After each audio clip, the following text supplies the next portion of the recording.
Good morning and welcome to year number 5 of Pitt to the Point. I'm Colin Ferguson. And I'm Kaylin Davis. Pitt to the Point is your weekly, 1-hour, Emmy Award-nominated news and magazine program that airs live from the state-of-the-art Pitt Studios. Pitt to the Point covers everything from the University of Pittsburgh to the City of Pittsburgh, as well as national and international events, news, people, and stories. We're back with your favorite segments such as Alumni Spotlight and Clubbing at Pitt, which showcases one of our amazing student-run clubs here. We'll feature stories from our incredible University of Pittsburgh regional campuses and tell you the top headlines from our neighborly journalists in arms, the Pitt News. And we'll be joined live by our affiliate college and high school partners and their student anchors who will tell you what's going on in their school and their communities. Now, we're statewide from Pittsburgh to Lancaster to Philadelphia. And of course, we'll continue to bring you the most up-to-date news from the world of politics, sports, business and technology, medicine, and entertainment in the City of Pittsburgh and at the University of Pittsburgh. U.S. President Donald Trump has removed Kristi Noem as the Secretary of the Department of Homeland Security following mismanagement of leadership and allegations of an extramarital affair. Noem was cited to have conflict with other U.S. departments as well, including ICE and Customs and Border Protection. President Trump has replaced Noem with Senator Mark Wayne Mullen from Oklahoma effective March 31st. Despite Noem's removal, Democrats in Congress have vowed to continue their investigation into her tenure. President Trump also announced he'd be creating a new position for Noem, titling it Shield of the Americas, tasking her with a new security initiative for the Western Hemisphere. That we continue to deliver information. Is it so hard to say you were wrong? We continue, as these investigations continue to go, continue to do that. And when you fail, do you admit it publicly? Absolutely. We always know that there's room for improvement. This was a notable exchange to me at the time, and when we were talking about sort of the straw that broke the camel's back, and we know that the president's reaction, particularly after the killing of Alex Preddy, did not match what we were hearing from DHS. U.S. and Israeli military forces have joined together on a joint operation against Iran, titled Epic Fury, that began on Saturday, February 28th. The White House has confirmed the fatalities of 49 Iranian regime leaders, including Iranian Supreme Leader Ayatollah Ali Khamenei. Israeli forces estimate that between 1,000 and 1,500 members of the Iranian security forces have been killed since the beginning of the operation. 6 United States service members have also been confirmed deceased. United States Central Command has announced that after dismantling top Iranian leadership, the focus is shifting to a, quote, systematic dismantling of Iran's missile industrial base.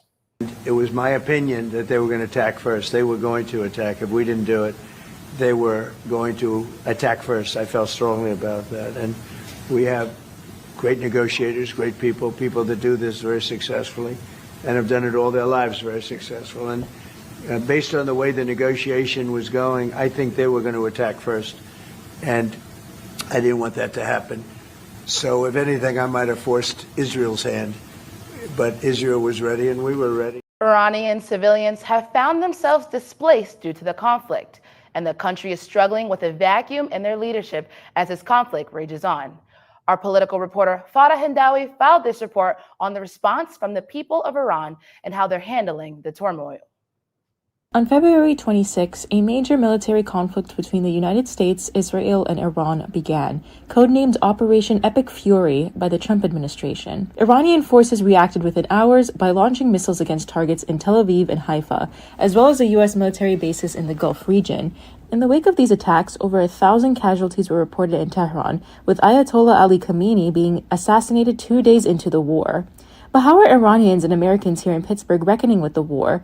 And why doesn't there seem to be a common consensus reached? I am very concerned about the future of Iran. It was early to celebrate anything because my historical memory shows that people in Iraq and Syria celebrated. Bashar al-Assad fled to Russia and Saddam Hussein was killed by the U.S. But I don't believe the U.S. Army can bring freedom, democracy, human rights for any country, specifically in the Middle East. Actually, I don't have anything to celebrate, but to be honest with you, I'm very happy he's not alive anymore. At the same time, I wish they could bring him to justice because of all crimes against human rights, against women's rights, against minoritized and marginalized groups. Anyone of direct Persian lineage who understands the situation, who has family there, who has been to Iran and seen the people being starved and seen the people asking and begging for help from any country really and being ignored, and the blatant lack of human rights in Iran, I think that they would not share that sentiment. However, I do understand perspective of Americans or even distant descendants of Iranians who don't really understand the conflict in Iran being like, America's just being an imperialist country trying to put itself in a war to gain resources. The small Pitt community that we do have of Iranians, we do have a group chat, and I have been texting in it with my friends, and we've been like comforting each other through this process. But the interference of America has actually led us to have some hope. As a woman, I feel like this should have been done so long ago. After the death of Mahsa Amini back in 2021, interference should have been taken a lot sooner if it was truly about human rights, which I don't think it is. Retaliation from Iranian military forces who have begun targeting attacks on Bahrain, the UAE, Qatar, Jordan, and Kuwait. The increase in hostility has also garnered mixed responses from leaders all over the globe. Australia and Canada have both expressed open support for America's actions, describing Iran's current leadership as a destabilizing force. On the other hand, Russian and Chinese officials spoke with criticism, describing the death of Ayatollah Ali Khamenei as cynical. It is vital that we prevent further escalation and return to a diplomatic process. We want to see peace and security and the protection of civilian life. The reports are untrue. As a responsible major power, China has always fulfilled its international obligations. China opposes malicious hype and hopes that relevant parties will do more to ease tensions. This year marked a change in government for the city of Pittsburgh, as early in January, the Honorable Corey O'Connor was sworn in as the city's 62nd mayor. His speech was focused on one main theme: growing the city's culture of yes. Mayor O'Connor joins the show today to speak about his plan for the city, as well as his stance on immigration and customs enforcement, the NFL draft, and the legacy that his father, the late Mayor Robert O'Connor, left behind for him. Honor for joining us. First off, the past few days there have been confirmed reports about you on threats against you by neo-Nazi and other anti-Semitic groups. Can you confirm this and, tell us what precautions it is that you're taking? Yeah, we did get those. We have protocol that steps into place, and I trust, the Pittsburgh police, some protocols that we did put in as extra security. And then, the reaction, everybody asks, what do you think? My first thought is, my wife and 2 little kids at home. So we changed the schedule a little bit when the threat came out. But also, as the mayor, we're going to continue to do our job. An issue that is paramount that concerns here is within college students is ICE, particularly your stance on it within Allegheny County and the city of Pittsburgh. So if you wouldn't mind sharing your stance on that. Yeah, so we made it very clear we will not have a partnership. So there will be no cooperation between our police force and ICE, or our public safety in any way with ICE. And the reason to do that is a number. One, I don't believe in what they're doing. I think, they're causing a lot of chaos in our cities. We want people to know that Pittsburgh's a welcoming city. And we also want you that when you're in our city, you're not afraid to call emergency management, whether it's police, fire, or EMS, for support. And that doesn't matter to me whether you're here for 20 years, a year, a month, an hour. We want you to know that when you're in our city, we're going to protect your rights. You had an inspiring inauguration speech, Mayor O'Connor. What stood out to us was your vision for the city as a whole. In your speech, you said, and I quote, "For too long, when it comes to growing Pittsburgh, our city has been a culture of we can't, we won't, a culture of no. Now it is time to change Pittsburgh's culture. It is time to become a city of hope and optimism, a Pittsburgh where each and every time we can get to yes. Where does that city of yes vision come from? Obviously students, the talent that we have in Pittsburgh, and it's obviously Pitt, but other universities as well, how we can capitalize on that. And I think for far too long, when people have come to Pittsburgh and have proposed a project, look, not every project is going to be great. We understand that. But how do we get a balance where a project gets done? This is for the mom and pop store that wants to open in a neighborhood business district, but doesn't have the ability to wait 4 months for a permit. So things like that go a long way in showing that we want you in Pittsburgh.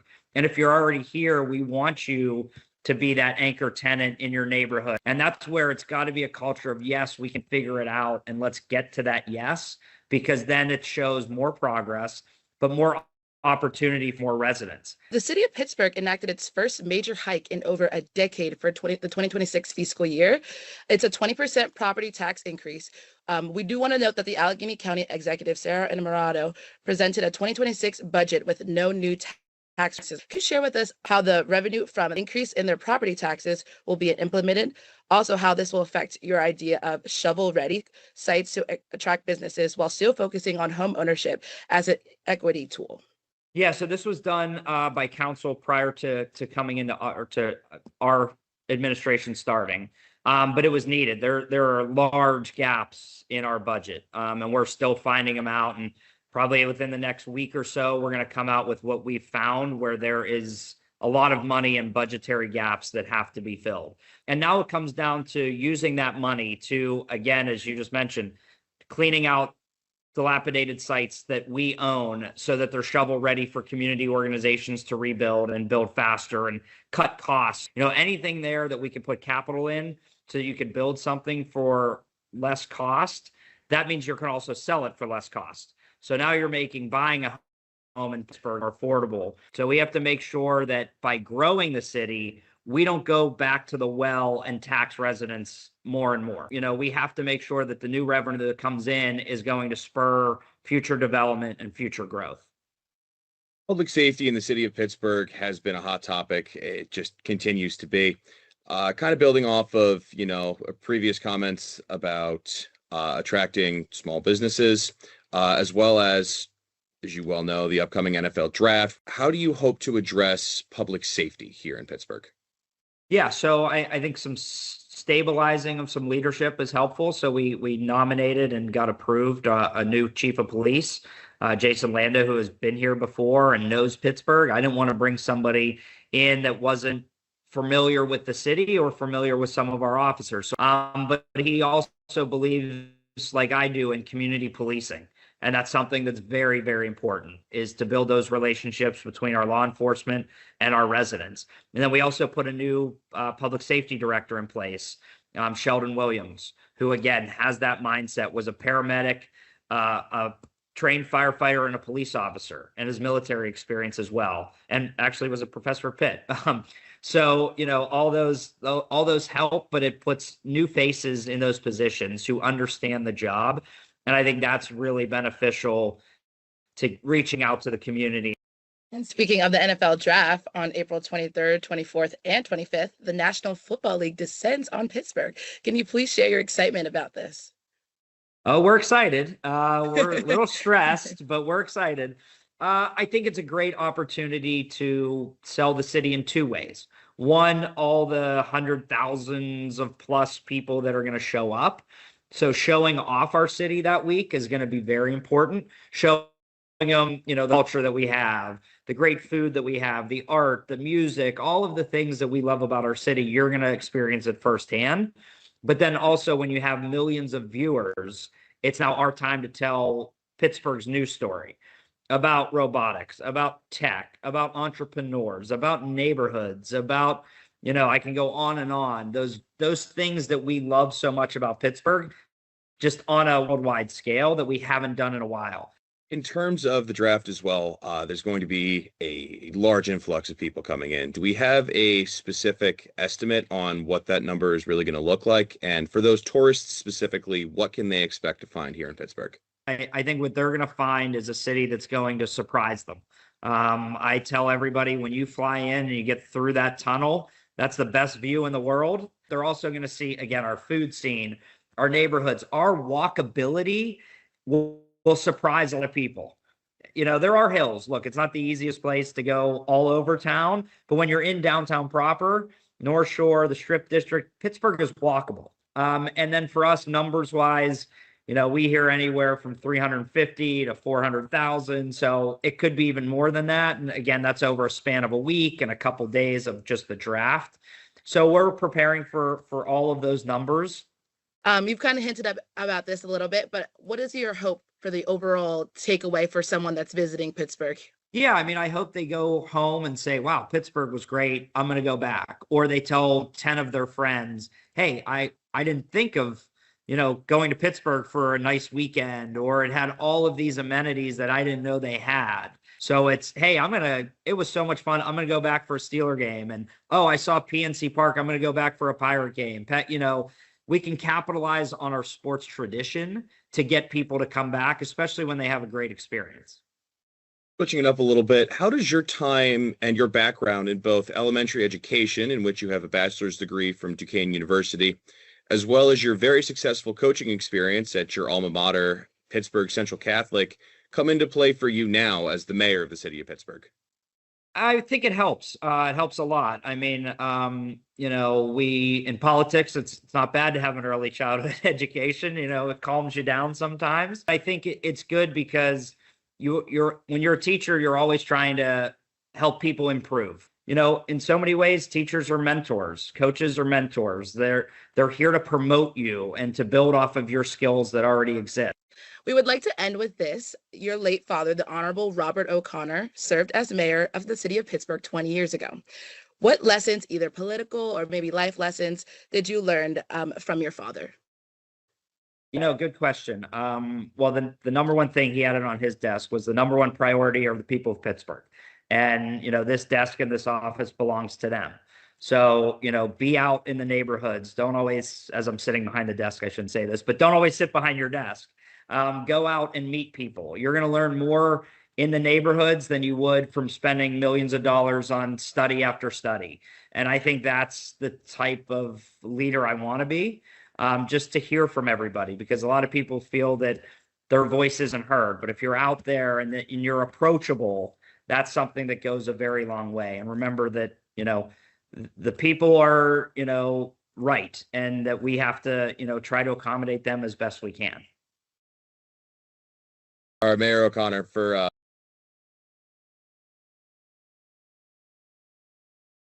And if you think that's a lot, just wait until you see what we have next. From historic heights to the continual evolution of AI and a visit from our fellow Panthers at Riverside High School, there's plenty still left to cover. We've got all that and more when we return to Pitt to the Point.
Tuning back into Pitt to the Point.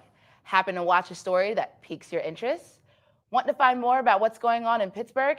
Visit our website. That's right. If you want to find out more about the world of politics, medicine, business and technology, and more, log on to pittothepoint.com. Not only can you see clips from today's show, but you can also read about the topics that interest you and more. Check it out at pittothepoint.com.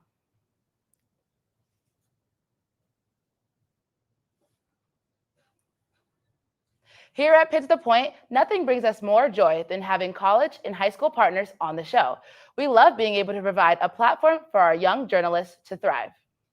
Our next guests are from Riverside High School, and they'll be taking us sightseeing through Pittsburgh. Please welcome the Riverside Panthers, Colin Locke and Cheyenne Smith. How's it going, guys?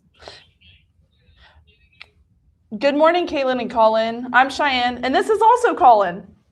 Thank you for having us on today's broadcast of Pitt to the Point. Riverside High School is located in Elwood City, about an hour north of Pitt's campus, and this year's RHS graduating class is 120 students.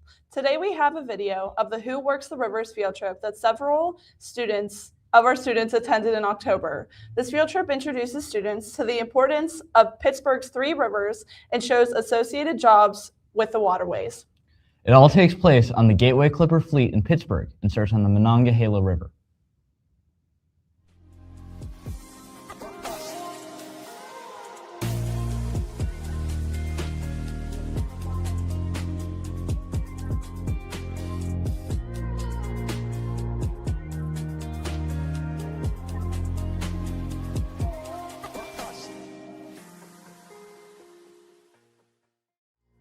Welcome back to another Riverside Spotlight. Today we are going to the Gateway Clipper for one of our school's many career field trips. RiverWorks Discovery offers the opportunity to explore different career options on the river through their Who Works the Rivers program. This field trip teaches students about careers in maritime commerce, culture, and conservation. It is open to all Riverside High School students, grades 9 through 12, and will be accompanied by Mr. Deaney and Mr. Walmsley. Students will meet different maritime industries on the Gateway Clipper and learn about what they do. What is the Gateway Clipper, you may ask? Well, it is a fleet of classic boats located in Pittsburgh, PA, that offers many different things like sightseeing cruises, dinner dances, and special events, like the one we're taking part in today, where Who Works the River brings the opportunity to learn about maritime careers to us. Who Works the Rivers is a company based out of Iowa that travels the country to different inland river ports such as New Orleans, St. Louis, Cincinnati, and today, Pittsburgh. The City of Pittsburgh is at the confluence of the Allegheny and Monongahela rivers to create the Ohio River, flowing across Ohio, Indiana, and Illinois to the Mississippi rivers and on to New Orleans. Pittsburgh has heavy industry along its rivers that play a vital role in our economy. This is because a barge is the most efficient way to move bulk raw materials. Who Works the Rivers has brought industries that work on the Pittsburgh rivers here today to meet with students and learn about various careers in inland maritime. This includes the Army Corps of Engineers, an agency that provides public engineering services. The United States Coast Guard, they inspect all commercial vessels. The PA Fish and Game Commission, who manages Pennsylvania's wildlife. This is your hunting and fishing license. And private industry includes underwater welders, barge companies, biologists, and water conservation. Students received demonstrations and hands-on experience. There was also show and tell of the various ins and outs of the Gateway Clipper fleet. This includes the engine room and wheelhouse. The highlight of the event was the 1-hour boat ride around downtown Pittsburgh, Point State Park, and the stadiums. The views offer a much different perspective of our beautiful city. During the ride, students ate lunch, pizza and chips, with unlimited soft drinks. Be sure to join us next time. This field trip takes place twice a year, once in April and in October.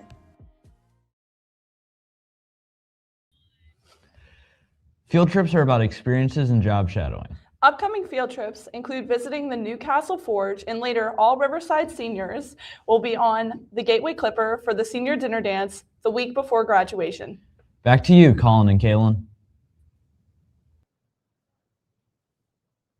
Now, Colin, I'm not afraid of heights. Like young people, I love a good thrill that even has its limits. Well, I'm not sure a certain influencer would agree with you after he climbed one of Pittsburgh's tallest buildings. Our city beat reporter Nick Bennick has the story. Nick? Thanks, Colin. If you're on Instagram as much as I am, you potentially saw the Pittsburgh skyline on a recent viral video. It's because last week, a man scaled the 6th tallest skyscraper in our city. What did he do with the footage? He uploaded it to social media. So we talked to some students on campus to see how they feel about it. Uploading dangerous stunts for views has been part of the internet for quite some time. But at what point is it too far? On Thursday, February 26th, Pennsylvania resident Austin Seek decided to push the limit, climbing Pittsburgh's Gulf Tower. With this content being aimed at a younger demographic, student opinions on the matter are split. I don't think that's the smartest decision ever to make just for views. I mean, I get it, like, people want to get, you know, more views on social media or whatever, but I don't think that's what they should focus on. I really admire him for it, and I think that we need to have more people doing things like this. Despite the danger some influencers put themselves through for views, this form of content has become increasingly prevalent on apps like Instagram and TikTok. Yeah, sometimes I'll see someone doing something that might be like physically dangerous and it's just for engagement from followers, yeah. Yeah, I do, yeah. I send them and my friends send them to me. Mostly we just laugh at them and say like, who would do something like this? So I guess it is working to garner attention. This type of content is found all across the country, but it being so close to home adds another layer for students. I think it's kind of almost in a sense like it puts Pittsburgh on the map. Like people are doing the stupid stuff here now, but at the same time, nobody should get any ideas, is my second thought. I mean, hey, like I've never heard of it before. I feel like sometimes we're so locked in school that we forget like this is literally just a city and people can do whatever, so. I think there's better ways about getting, if you want views, safer ways, for sure. Although Seek was detained by police a day after the incident, it is unclear whether this form of content will continue on his channel. For Pitt to the Point, I'm City Beat reporter Nick Bennick, tossing to business and tech reporter Maxine von Norwick. Maxine?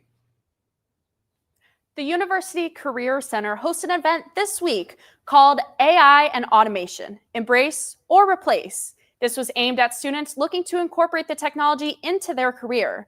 This event was hosted by Tim McLaughlin, former Pitt student and current business founder within Pittsburgh, who showed students how AI can be a tool and a translator in their fields.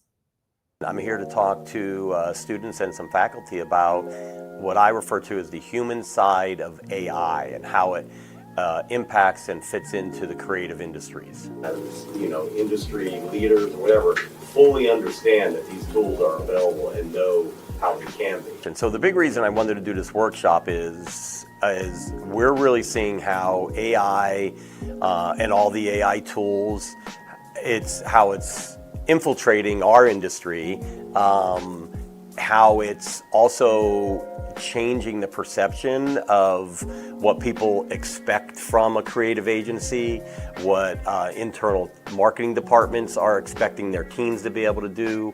And a big thing, we are an agency, a for-profit organization, and it's also having a massive impact on what people think the value of some services are. So there's a lot to unbundle here. So where I see AI is being able to take your thoughts and communicate it in a way that he's going to embrace it and say, oh, I understand that, and vice versa. So my hope in the workshop is to expose the students and the faculty that are here on how we're seeing the trends and how AI tools are being used, where we are seeing them used and to great value and benefit to a client, to an industry, to a not-for-profit, to an agency. We're also seeing the dirty side of it, the nefarious ways that they're being used and kind of maybe changing the industry or offering to make changes in the industry that we're not as open and welcome to. So we're seeing both sides of it. And take away, and my understanding is, and I will stand by this, it's empathy.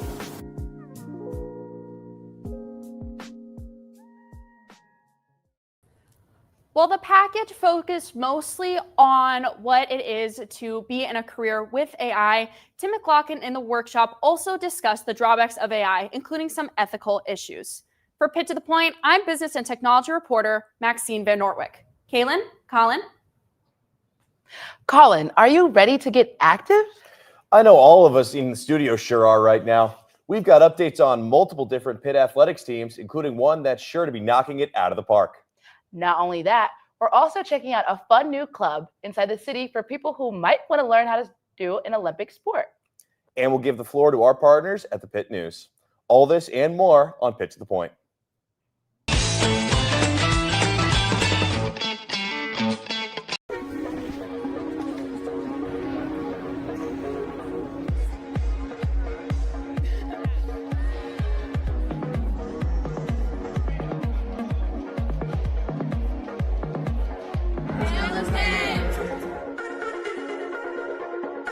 You're why we believe it's possible at Pitt. We each became a part of something larger than ourselves. Paige Allen. Thank you.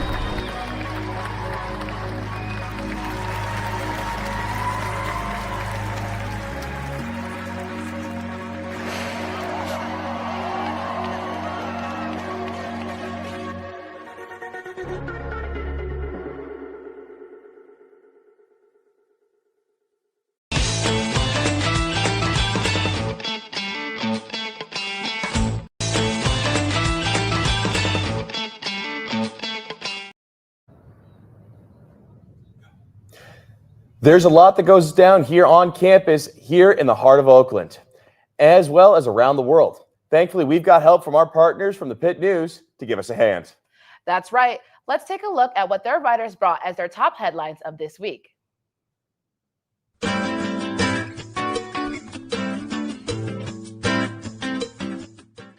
This week, a Pitt linebacker and the National Aviary spread their wings. To find out more, we turn to the student perspective at the University of Pittsburgh, the Pitt News, and their top headlines. Kyle Lewis, a redshirt junior at Pitt, has made a name for himself with 2 standout seasons and a, quote, shark mentality. After attending the 2026 NFL Combine, Lewis has proven to everyone else what Panthers already know. He is a versatile and consistent defensive player. When the draft comes to the Steel City, many believe Lewis could be chosen in round 1. What motivates me is my family and my city looking behind me. I'm putting on for my city in a serious way, especially with the shark mentality that I got, and I carry that on my shoulders every day I wake up. In the North Shore of Pittsburgh, boisterous birdwatchers also showed up and showed out this weekend. The National Aviary hosted one of its most popular events, the annual Flamingo Fest. Attendees could enjoy flamingo feedings, themed activities and crafts, a scavenger hunt, and educational programs, all while dressing up in pink. This is one of multiple events highlighting a specific species at the National Aviary. Thank you to Zach Scabaloni and Cassie St. John for their reporting. For more on sensational sports, flamingo feats, and the student perspective on the world around us, check out The Pitt News.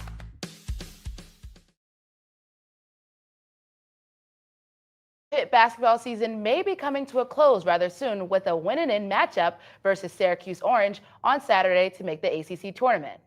And it's been a home run of a start for Pitt baseball, who swept UNC Greensboro just last weekend. For more, we send it to our Pitt sports reporter, Ryan Tarabokia. Ryan?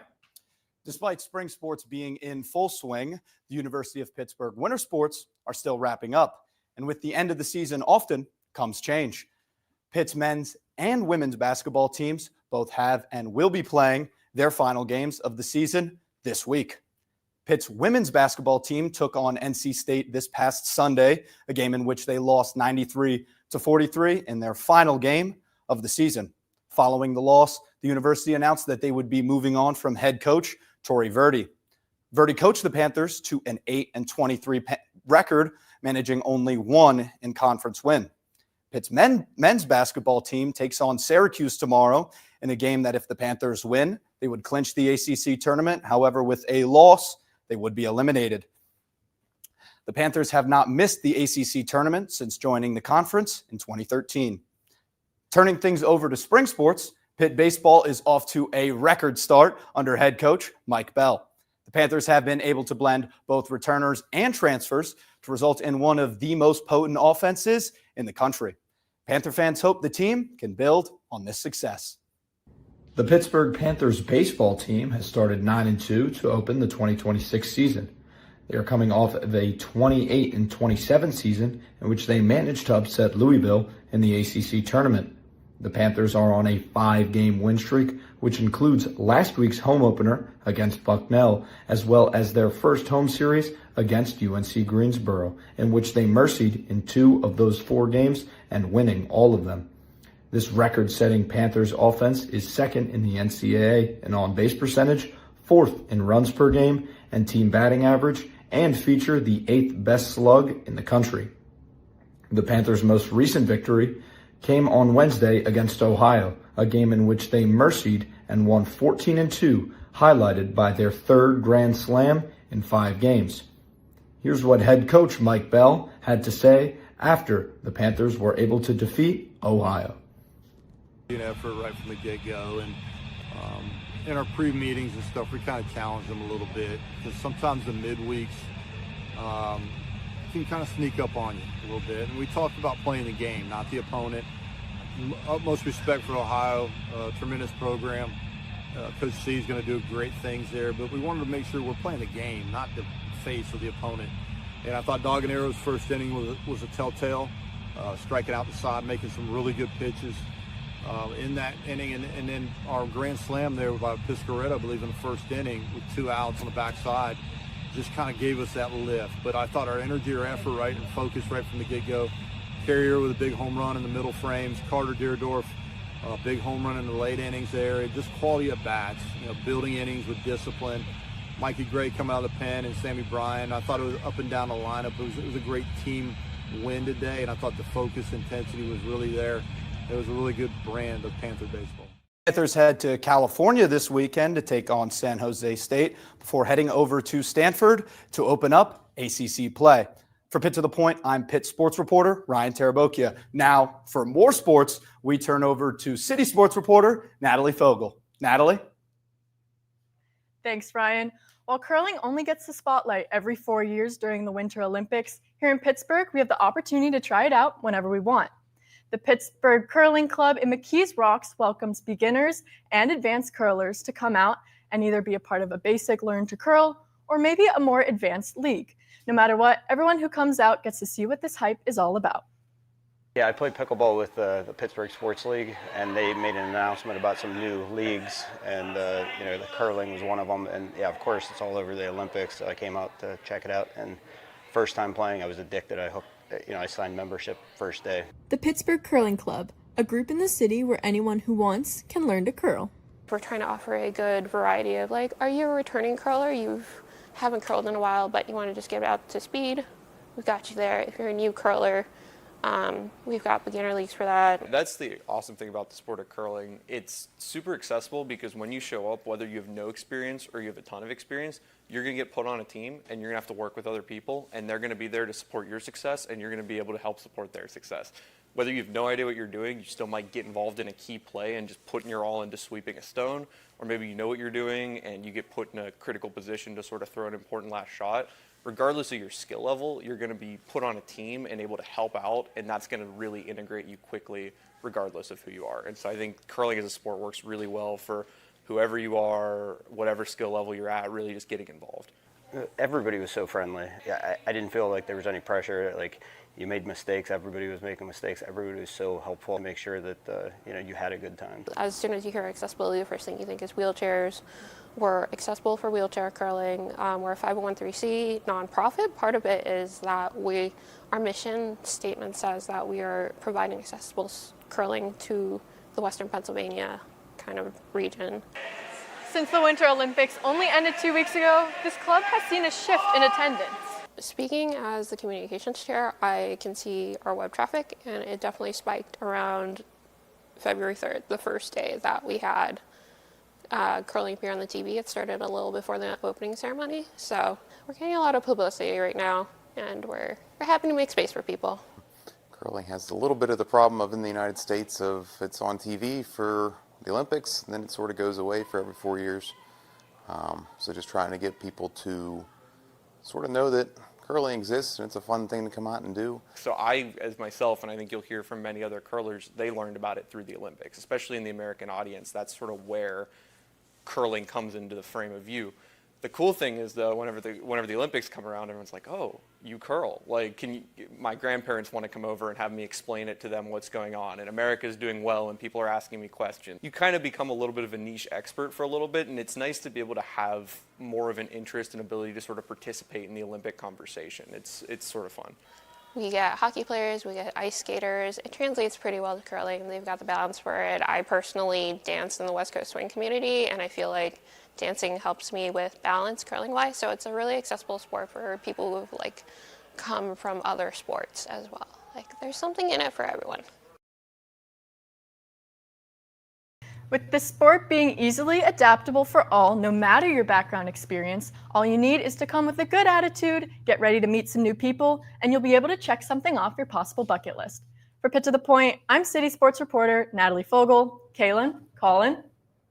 Kaylin, what an active set of stories we had. And we've still got plenty to go. We'll take our trip to our sister campus in Johnstown, where students are being molded into the leaders of tomorrow. Not only that, we'll also look at a brand new store right here on Forbes Ave, and we get an early look at the American Cancer Society's Relay for Life. For all of this, stay tuned in to Pitt to the Point.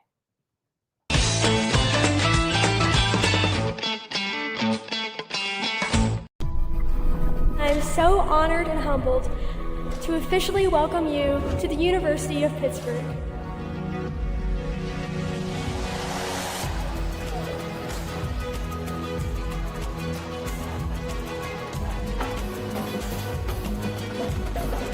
Never in our 238-year history has a Pitt education been so much in demand.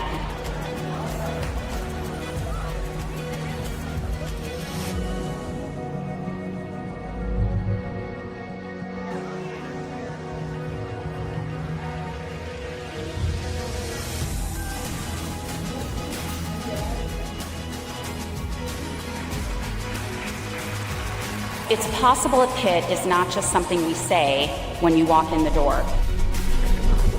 Hail to each of you, hail to possible, and hail to Pitt. This morning, you take your place in this honored tradition. You take your place in a time of great challenge and even greater opportunity. Community comes at the cost of your comfort zone. You don't just stumble upon community in college, you create it. I hope that your journey outside of your comfort zone eventually leads you to a community that welcomes you exactly as you are.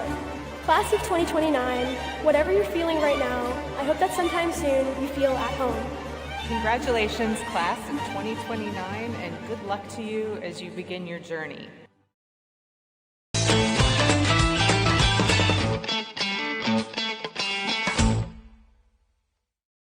They create more amazing leaders. Well, Kaylin, Pitt Johnstown seems to agree after having their annual leadership summit just a few weeks ago.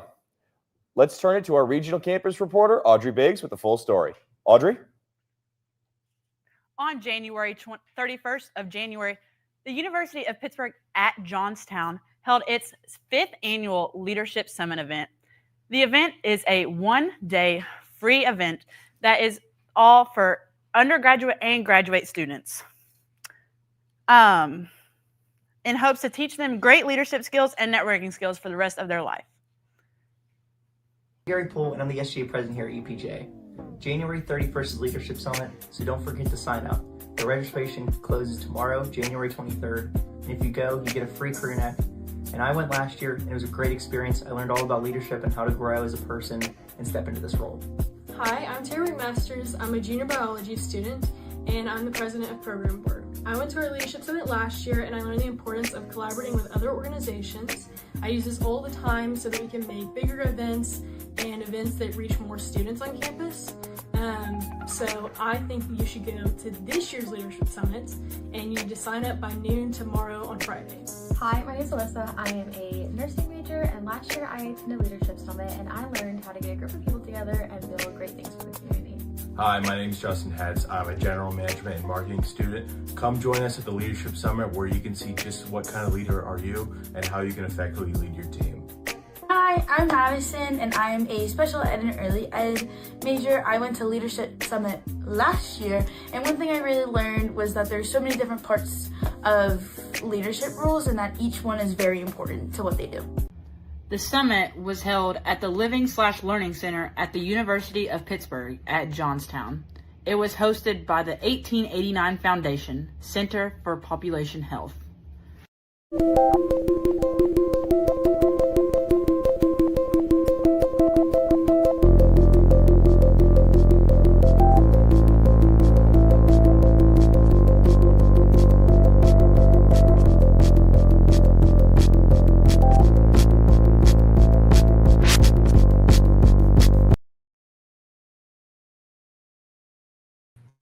The university continues to want to grow this event heading into their 6th annual year next year for all students and organizations. For Pitt to the Point, I'm regional campus reporter Audrey Biggs. Kaylin, Colin. Here on Pitt's campus, over 250 members learned to engage in ways to increase the spread of cancer awareness. This is just one chapter of a nationwide brand. The brand's mission is to improve the lives of people with cancer and their families through advocacy, research, and patient support to ensure everyone has an opportunity to prevent, detect, treat, and survive cancer. So on a national level, overall just fundraising across the nation, across college campuses and high schools and even some middle schools. All the money goes towards cancer research, so advancing cancer research. There actually are researchers at UPMC Home and Cancer Center that are funded by the American Cancer Society. Our most successful GBM, I would say, was the one that we actually was a collaboration with another organization. It's called Crafting Change Club. We made the pipe cleaner flowers and we actually donated them to the patients at Home and Cancer Center. So a lot of cancer patients aren't allowed to receive live flowers because it's an infection control risk, and then also like sometimes the scents can like upset them and things like that. And then this semester, since we're gearing up towards Relay. Full name is Relay for Life. At pretty much every single ACS branch has one every year, but it's not like an actual race or running or anything. It's basically just a big carnival. So our theme is Monopoly. So we're basically just going to have a bunch of tables set up so that it'll look like sort of like a Monopoly board, a bunch of different activities for everybody to do. We'll also have like pickleball tournaments and badminton and basketball and things like that. We have a ton of raffles because we had a ton of local businesses donate items, so that'll be like our community chest. And then we have the Luminaria ceremony is the big event during Relay, so this will be a chance for anybody that wants to like speak up about why the cause is important. So personally, I'll be speaking. Our president-elect, Callie, will also be speaking. We have a cancer survivor on campus that wants to speak as well. Basically what the ceremony is everybody gets a glow stick, and we kind of start out very specific. So we'll say like, crack your glow stick if you yourself have been affected by cancer, and then they'll crack it. And then it'll be crack your glow stick if a parent has been affected, sibling, on. And then basically the point is that at the very end, everybody has stood up and cracked their glow stick, and it's just to show that everybody is impacted by cancer, and that's why the cause is important to so many people. Just come to Relay. Just if you search Relay for Life at Pitt, you'll find our website, and anybody can register now. Hey, Kaylin, do you remember the old Rite Aid that used to be on campus? Of course. How could I forget? It was notorious for having snacks and medicine and toiletries. Well, those shelves just got a little more swag. Let's hand it over to our Pitt Beat reporter, Ricketta Livingston, for more. Ricketta? Once a place to get your grocery stores and your everyday items, Pitt students now walk the street of Forbes to see how the Rite Aid, which has closed last year in 2025, has now been replaced by a rally house this past February. While there's construction still happening in the rally house, we get to hear a few opinions from students that get to see this change. Let's take a look. I think the one at the Pitt is already, I think, way too much. I mean, you got it in the heart of where all the sports are played, so I feel like that's a good place to have it. I don't really see the point in having it beyond Forbes. I feel like something else could have taken its place that could have been more useful to the students. I think Pitt could use a lot more grocery stores, considering the closest ones are like a bus ride away. I think it would really benefit the students having something that they could get good produce for cheap, considering it is students. I think a merchandise store doesn't really add much. but it also takes a lot away from the average student, considering you have to take such a long commute just to get to any like decent grocery store. As much as Pitt students have complained about the lack of grocery stores on campus, I think it's showing a lack of a want or a need to listen to their students and actually make sure they're well taken care of. The main reason I would say is because the Pitt store is already so close, and I feel like if you're on lower campus and you want to buy Pitt merch, you're probably going to go there, because most people who are been on campus a while aren't going to know that that exists yet. So honestly, it seems a little silly to me that they're opening it. Oakland is a food desert, and I felt like we should have been given an affordable food option rather than some other sports store that we don't need because we have multiple of those. Maybe even like Pitt Pantry or something could have taken over the spot. Just some form of food source for students. Just something that would be a little bit more helpful than a clothing store. I feel like that's a pretty big thing too. I feel every college student you talk to, whether they're on campus or off, they usually have a pretty easy way of getting groceries, and I feel like Pitt, that's like the one thing it's missing. When the Riley House on Forbes officially opens and is done with construction, this will be the 5th Pitt store where students are able to shop for their Pitt merch. For Pitt to the Point, I'm Pitt B reporter Ricketta Livingston. Kaylin, Colin. Unfortunately, we're nearing the very end of our show, but don't fret, we still have a few headliners still left in the queue. Stay tuned for a sensational spotlight and Morgan Arlia with all the lights, glamour, and action coming up next on Pitt to the Point.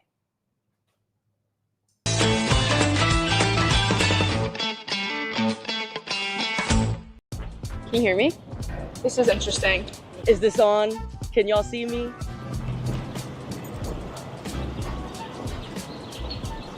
Do I just talk? Pitt basketball beating WVU in the backyard brawl. Favorite Pitt memories running out during the backyard brawl. Pitt's a beautiful place. I'm graduating in a couple of weeks. I'm really sad about it. I really am so grateful for the time I've had here. My favorite Pitt memory was defending my thesis this year. And ever since the first day of classes, we've been friends because we're directionally challenged. My favorite memory was all the times I spent with my friends. I should do it. Working on a movie with one of my good friends. My favorite Pitt memory was winning backyard brawl at like the last second because I was going to leave. Going to the Pitt volleyball games and seeing them beat Penn State and Louisville and all the people. My favorite memory is the photo shoot we just had for the ballet club at Pitt. My favorite Pitt memory this year was winning the backyard brawl. H2P, baby. And I just finished my last German class and I started tearing up because after 5 years we finally did it. So yeah, that's probably one of my favorites. It's like nice out, it's beautiful, and I'm like so happy. Bye!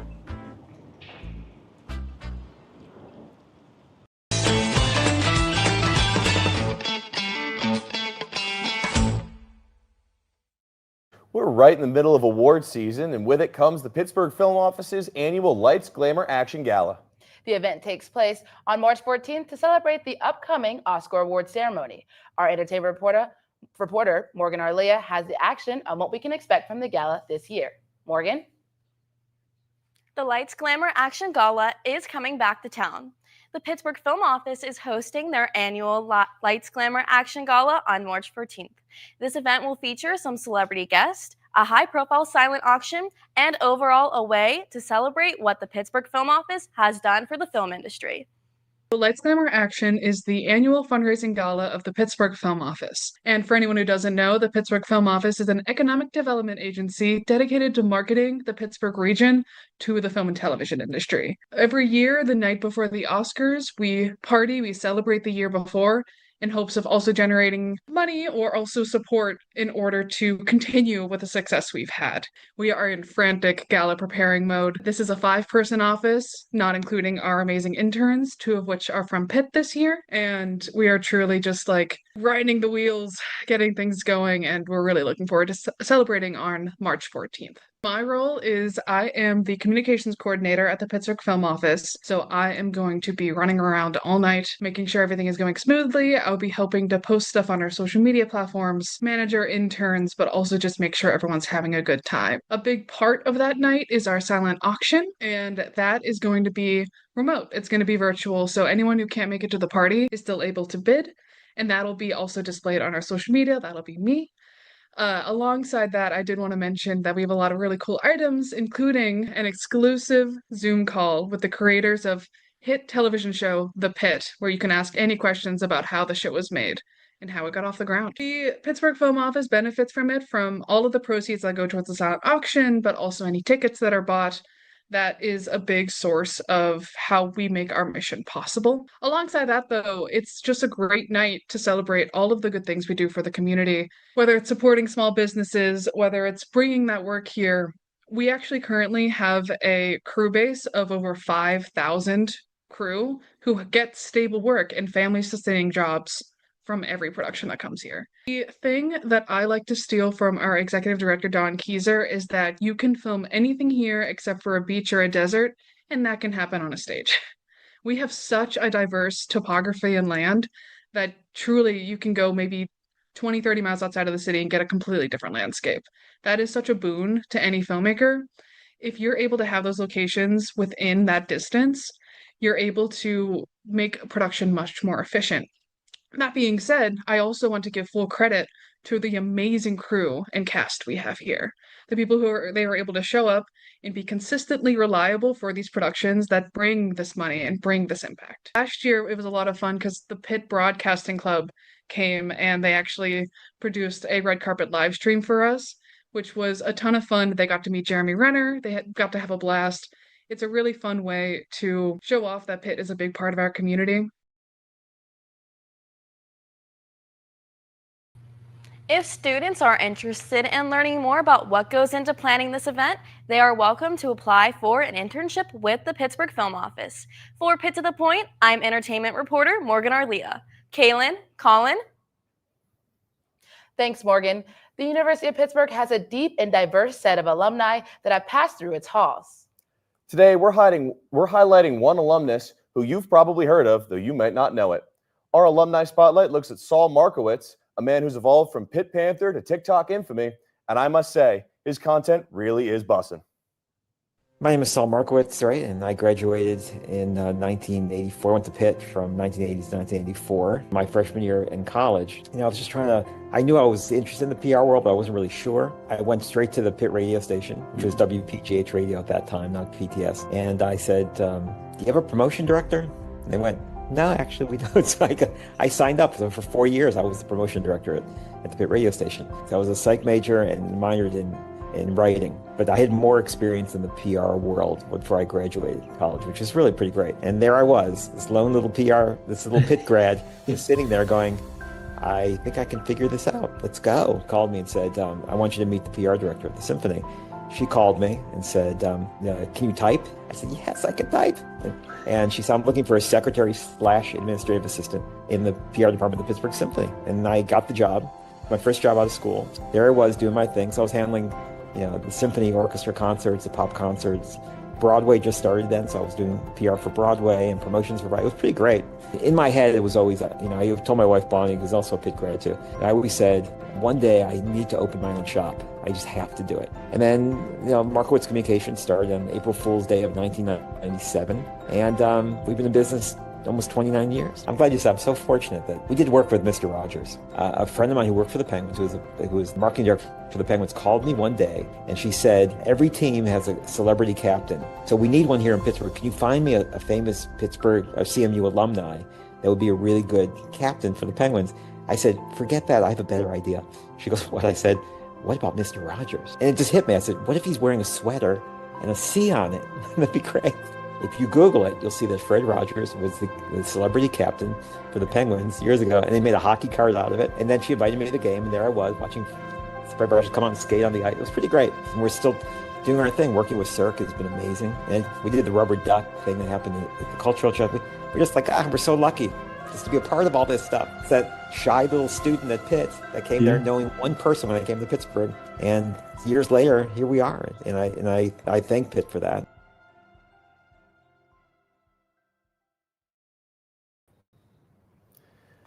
And with that, Kaylin, our first show as anchors has hit its end.